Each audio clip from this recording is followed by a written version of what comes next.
这是一个起死回生的一个状况，但是你得先死过一回才行。我为了要能够去拥有这个太阳，怎么反而把我榨干了？或怎么会让我心中的那个热情反而枯萎了？反叛冲突它必须要发生，这个东西才能够被颠覆。你必须要拿回你自己的权利，你必须要拿回你自己的力量，你必须要拿回自己在这个状况当中的控制权、跟说话权或者是决定权。练习去做一个改变，练习去接受这些事情，练习去做出一些可能别于以往你可能不会做的事情跟选择。你要相信一件事情，当你有能力把这个匮乏的地方能够自给自足，就没有任何人可以把这个作为一个威胁，要求你无限的付出。Hello， 双鱼座的朋友们，大家好，我是 Jane。今天这个影片是要给双鱼座的朋友们的正能量运势牌卡解读。那正能量运势牌卡解读没有任何时间上面的限制，所以如果你不是在我们首播的时候看到这一则影片的话呢，我会建议你以当下的季节为主，或者是前后推敲3个月的时间，通通都可以哈。影片下方资讯栏有详细的影片使用说明。那当然，我也相信什么时候看见就是最适合你的时间，所以呢，你也不需要拘泥这些时间上面的问题。去享受这些讯息当下要为你带来的协助就可以了哈。好，那我们今天呢，一样在开场的同时跟大家说明有关于我们正能量运势牌卡解读的整体架构跟流程啊。首先呢，我们正能量运势牌卡解读有分为上下半场。那上半场的部分就是你目前看到我正在洗牌跟掀牌的部分，我们会分为3个大部分。OK， 第一个部分我们会来看看各个月份的能量场的一个轮廓。接下来呢，我们会来看看在哪些状况或者是在这一季过程当中，你会在哪些面向感觉到有一点内耗。OK， 第3个部分呢，我们会来看看，如果你希望这一季能够运转的很顺利，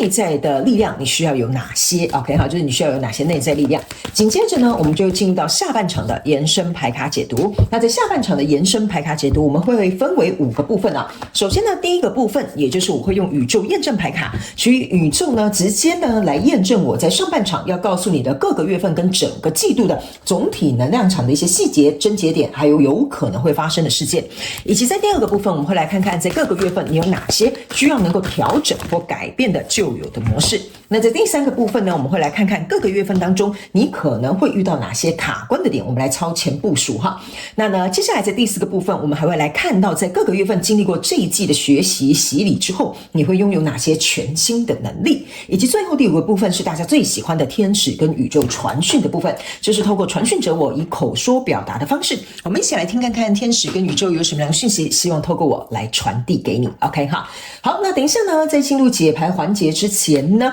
我先跟新来的朋友们说明一下哈。等一下解牌的过程当中，我会讲第1个月、第2个月跟第3个月，这并不代表是今年的1、2、3月份，而是这个季度的首月、次月跟末月。OK 哈，好，那就请双鱼座的朋友们给我一点时间，让我去感受你能量场上面的呈现跟细节哦。哈，请稍后。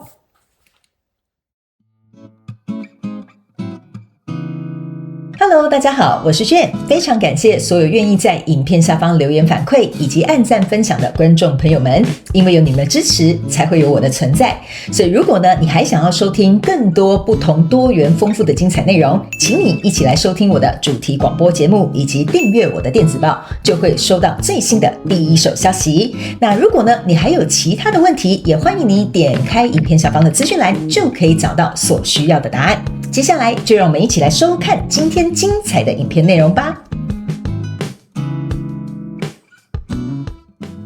OK， 行。我个人感觉哈，双鱼座的朋友们，这一季的这个剧情好像蛮精彩的哈，你有一种起死回生的感觉哈。当然我这样讲有点可怕哈，但是呢，我觉得你在这一季呢，一定会遇到一个挑战或一个状况，或者是一个让你很不舒服的一个情境。但是呢，我觉得在这个中间过程当中呢，考验了双鱼座几个蛮重要的事件点，所以我们一起来看看哈。等一下你就会了解为什么你会从中间呢，在一个死灰复燃的这个状态当中哈，再一次的决定重生。OK 哈。好，来我们来看一下，在第1个月份的过程当中呢，你抽到的是宝剑1跟圣杯8，还有一个太阳牌卡。OK， 那这3张牌卡在你的第1个月份的能量场当中哈，我会认为这个能量场有一种就是你看到这个人是淋着这个大雨的，可是呢旁边有抽到一张太阳的牌卡，可是呢这个太阳牌卡呢有点太过于炙热了，把这些树都有点像是晒到枯萎的哈。OK 哈，然后呢这边是一个宝剑1，这个呢是一个人徒手又把这一支宝剑这样从地板上面这样子抓起来哈。那新来的朋友们，我先跟你说明一下，我的解牌呢没有任何主题上面限制，所以等一下我们开始要进入到你的能量场的时候呢，请你呢要跟我一起灵活运用妈妈生给我们的大脑，也就是说，我希望你可以把我给你的讯息能够对你最大利益化。所以呢，你要能够自动带入到你目前正在对应的交手的相关状况、人事物、事件、梦想或目标，甚至是关系或者是投资以及项目当中，角色可以互换，没有任何时间跟性别上面的限制，好吧 ？OK 好，来，首先呢，这3张牌卡为什么刚刚我会先稍微跟你解释一下，就有点像是说呢，在过去就是我觉得在这一季更过去一点点。你呢，应该有一个跟你交手的这个人事物呢，我会认为有可能这个状况或这个人事物是让你有点失望的，或者是你有可能是被不能讲说陷害有点像说这个状况导致于可能不知道发生什么事情，然后你在里面你是承担那个最终结果的人，或者是比如说是在这个状况当中很不理想的时候，你会有一种非常我不能讲有到悲愤这么壮烈嘛就有一种悲愤、失落，然后或者是叹息的这种感觉，反正那个状况就是负面，就是以我们来讲就叫负面上一个引号，就是很不舒服的状况就对了。那在这样的状况当中呢，我觉得跟你交手这个人事物呢，你目前不管是在跟他相处啦、共事啦，或者是创业的这个过程当中，我觉得你是很努力的，从中想要找一个解决方法。意思就是说，比如说简单举个例那你就灵活套用在你们的状况当中。比如说这个是你的创业合伙人可能当初他找你或你找他都无所谓，然后当你们来合伙一起创业的时候，里面可能发生了一些不开心的事，比如说经营的方向不一样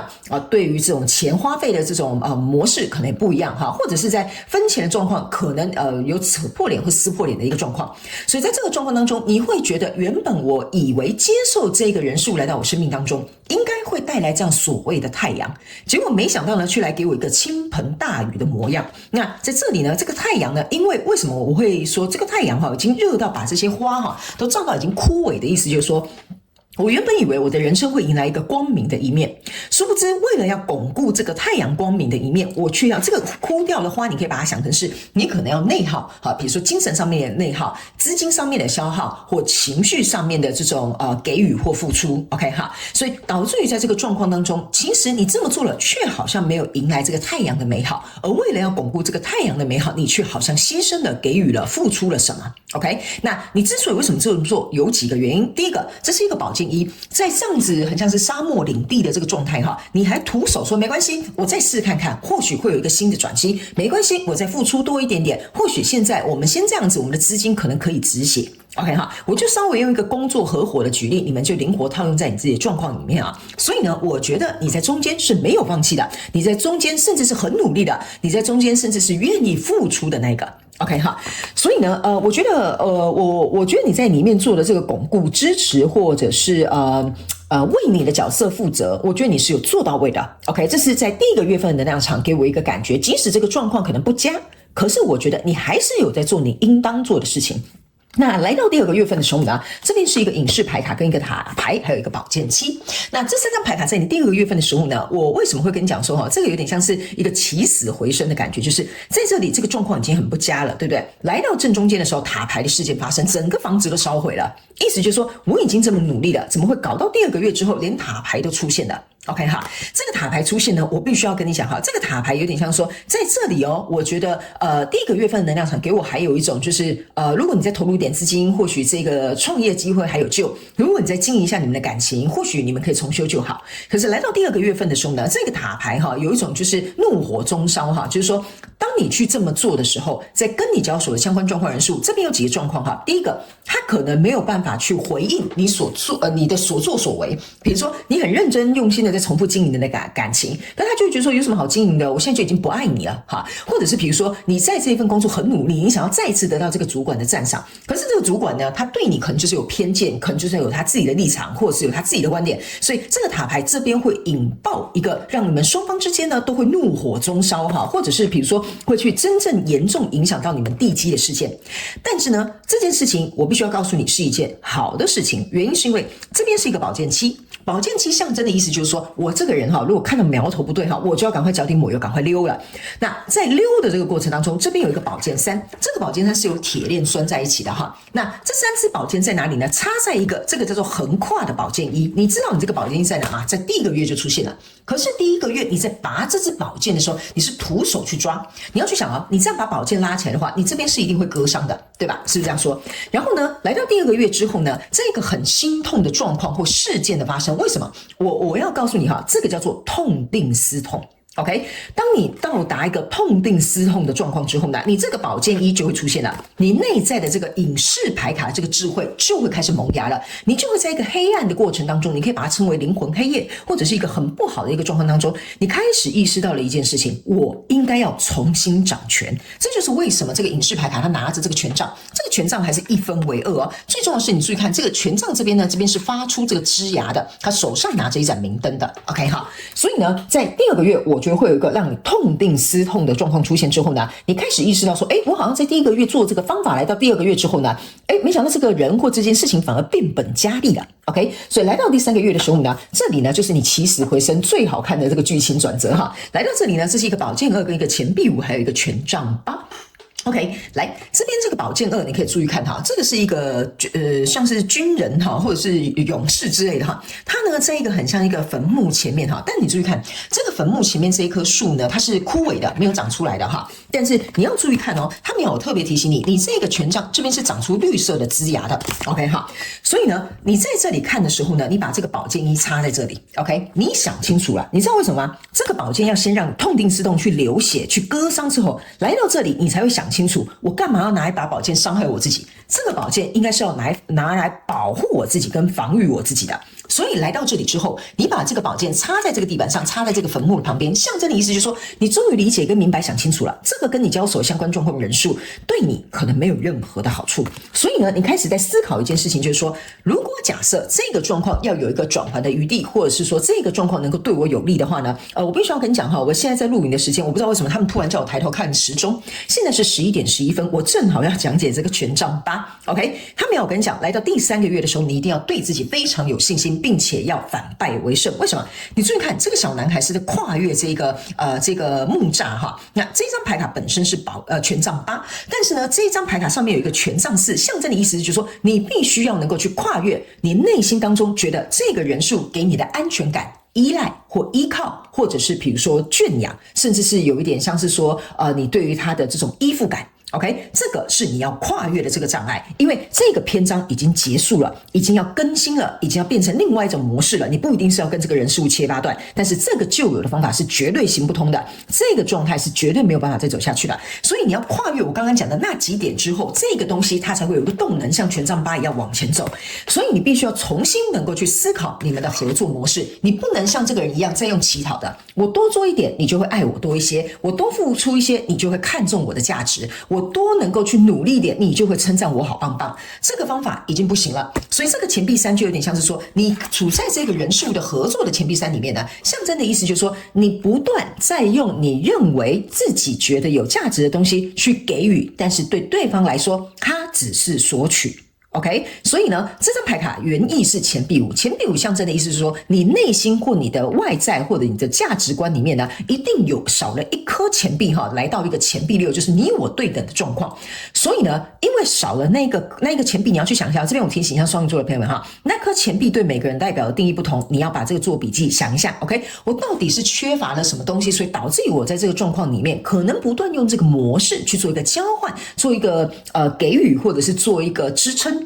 所以导致于这个状况，对方会不断的索取，你会不断的给予。那少的那一颗，我就稍微举例一下，有可能是你很喜欢，我这样讲你很希望得到被关爱。所以只要我多做一点，这个人就会说，你今天这样子很棒哦，你就会感觉到安慰，或你就会感觉到被重视。所以少的那一颗，你要去想一下你缺什么，所以这个人数可以给你什么，所以你才会用这个方式在这个状况当中不断的循环。OK 所以呢，这大概是一个我们这一季的一个轮廓。等一下我们在下半场的人生牌卡解读，我们再来讲一些细节、症结点，或者是可能会发生的事件，好不好？先给你一个轮廓看一下。来，接下来在第2个部分，我们要来看，在这一季的过程当中，你在哪些状况里面，你可能会感觉到内耗，好不好？那你抽到这3张牌卡，分别是体面跟压抑，你看吧，这就是我讲的。我刚刚就是要跟你讲这个东西哈。我刚刚是有讲你会用一个交换，因为这样子就会让我感觉到很好，我很体面，我是一个很棒的人。你看他是怎么样称赞我，你看他有多爱我。但是呢，等一下我再跟你详细解释这个哈。这个是善良跟软弱，这个是放松跟倦怠。OK 哈，来这张牌卡呢，什么叫做体面跟压抑？这个意思就像我刚刚说的，我要做这件事情去换得你对我的关爱或关注，所以某些层面来说，我必须要压抑我自己的需求，我自己想要被满足的地方，我自己觉得不公平的地方，为了就是换得这个跟你交手的人事物的体面，或者是你缺乏你想要补足的那个东西。所以这个东西其实是对你来讲非常内耗，可是你自己可能不注意。为什么呢？因为这个新娘子啊，她在这边照这个镜子，你要去想，新娘子应该是很开心快乐的，她要结婚了。你看她的脸丑的跟苦瓜一样没两样，对吧？哈，为什么呢？就有点像是你好像是委屈下嫁一样哦。OK， 然后呢，你看哦，这个礼服啊，她也在这边用这个马甲把自己束缚得很紧。那象征的意思就是说，我其实就算心里感觉到不高兴、不满意、不满足，不行，我要把自己拴起来，我要把自己绑得更紧，我不能让它爆发开来。这个就是会让你感到内耗的地方。OK， 但是你在第二个月份，我觉得老天爷对你很好，他在这边有一个塔牌事件，让你不要再用压抑的方式去处理。那第二个部分呢，来看一下，这是善良跟软弱，这个就是我刚刚跟你讲的。这个人啊，这个交手的人事物哈，你就是不断给予，他就是不断索取，他就是利用你的善良，利用你的软弱，利用你的好心跟同情心。结果你自己看到，你在这边割自己的肉给这个恶魔吃。你觉得这样不会内耗吗？这光是看这个画面我都觉得很可怕了，是不是这样说？所以你怎么可以割肉给别人吃呢？这是你的身体的一部分，你的心应该被珍惜，你的付出应该被看见，你的人格应该要被尊重。这个就是这一张牌卡要告诉你，你在这里会特别感觉到内耗。OK 哈，那来到第三张，这张牌卡叫做放松跟倦怠。OK， 他没有告诉你哈，双鱼座的朋友们，如果我这一次在讲的这个牌卡解读，你真的能够对应到呢，你也发现，这就是我目前的状况的话呢，他没有告诉你，跟这个人在一起，你无时无刻都会感觉到很紧绷，你很久没有好好放松了，你一下可能主管催你什么，你就要赶快去加班，赶快去把这个东西补足，啊，这个人一讲一些什么，你就很紧张，他会不会害怕你或什么等等之类的，你就会赶快要再去做一些什么哈。这个放松跟倦怠的意思就是说，你已经很久没有好好的休息。OK， 还有这张牌卡哈，说某些层面让你感觉到很倦怠的意思，就是说呢，你已经把你对这个人事物的好奇心完全的收起来，你不想看见这件事情的真相，也会让你很内耗哦。为什么呢？这个女生啊，她躺在床上是有抱着一只猫的，眼睛是戴着眼罩的，意思就是说我宁可装作视而不见，我宁可当作看不见，我宁可就是假装我好像在休息，什么事情都没有发生，这样子我就可以隔绝我内心的那个感觉。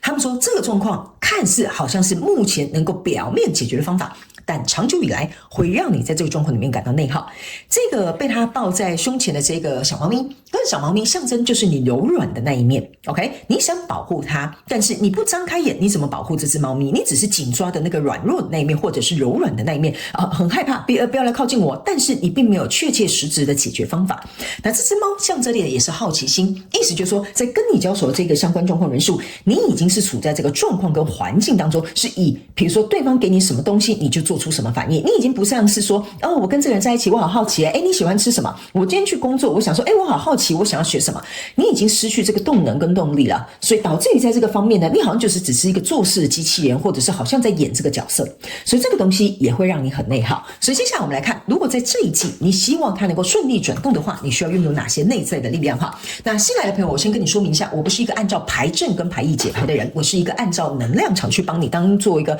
翻译员哈，去帮你翻译这些能量要告诉你的讯息。OK 哈，所以你可以参考上面的讯息，但是我不会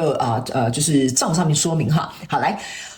这一季如果你希望所有的事情可以顺利转动的话呢，他没有告诉你，这就是我刚刚讲的 I become abundant， 就是说你是很丰盛的。我是有跟你讲，你在这边就是缺少一颗，好，缺那颗钱币是什么？你要自己找出来哈。所以现在让我的频道朋友们，我必须要跟你讲，我的用字遣词跟措辞呢，他们都会要我，比如说我讲的不 OK， 他们就会叫我换另外一个用词，原因就是因为不同的牌卡会去连接你这些相互贯穿的能量。为什么刚刚我会跟你说，你心中匮乏的那一颗那个钱币，你一定要找出来，因为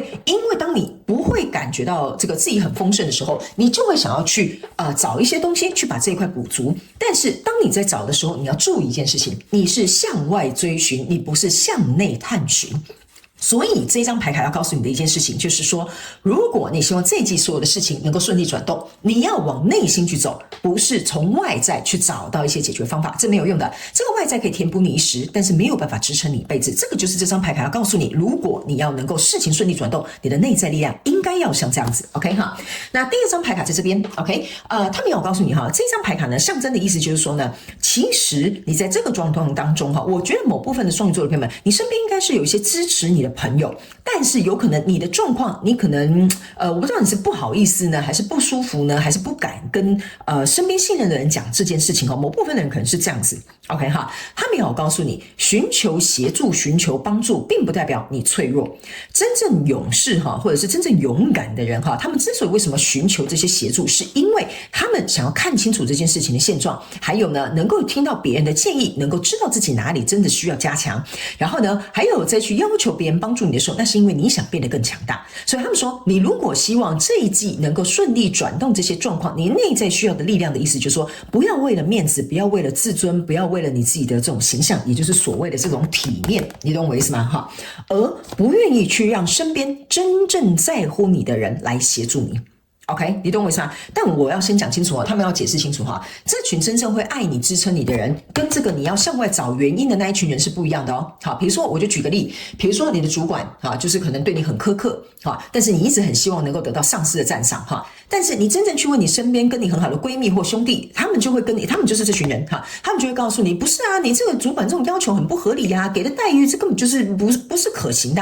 他们是属于这群人，跟你要向外去满足这个钱币是不同类的人 ，OK 所以他们说你要能够让身边真正在乎你、爱你的人去支持你才对。那这样子，你在这个状况当中也会比较有点像是借由这群人的力量，把你能够通过这个关卡，会更加的有效率或快速一些。好吗 ？OK 好，那接下来我们要进入到下半场的延伸牌卡解读。那在下半场的延伸牌卡解读，我们会更详细来做一个说明你会看到更多的内容在里面，了解你自己更多。所以呢，在下半场延伸牌卡解读，我们会分为5个面向。第一个面向，我们会来看一下，请这个宇宙直接用宇宙验证牌卡来验证我刚刚要跟你表达的这些所有的讯息内容，还有各个月份的能量场的症结、细节点，还有可能会发生的事件。在第二个部分，我们会来分享在各个月份当中，你有哪些需要改变的旧有的模式。第3个部分，我们会来看这整个过程当中你到底会遇到哪些卡关的点 ，OK 第4个，我们会来看看各个月份之后呢，你在经历这些课题你会获得哪些全新的能力。最后第5个部分是大家最喜欢的天使跟宇宙传讯，你会听到天使跟宇宙透过传讯者我用口说表达的方式来告诉你有关这一季的讯息 ，OK 好，那以上呢，那个就是我们的上半场的净能量运势牌卡解读。那如果你也想要来到我们下半场的延伸牌卡解读，我们下半场的延伸牌卡解读的这个影片连结就在这个影片下方资讯栏的第1行，你会能够很轻松找到它。也欢迎你也欢迎你以行动来支持我们的频道，好吗 ？OK 好，那我希望上半场的内容可以给这个部分的双鱼座一点点轮廓，然后让你能够了解自己目前身处于什么样的状况。那也非常感谢双鱼座的朋友们来收看我的影片，也希望你会喜欢。那我们就下半场延伸牌卡解读见咯，拜拜。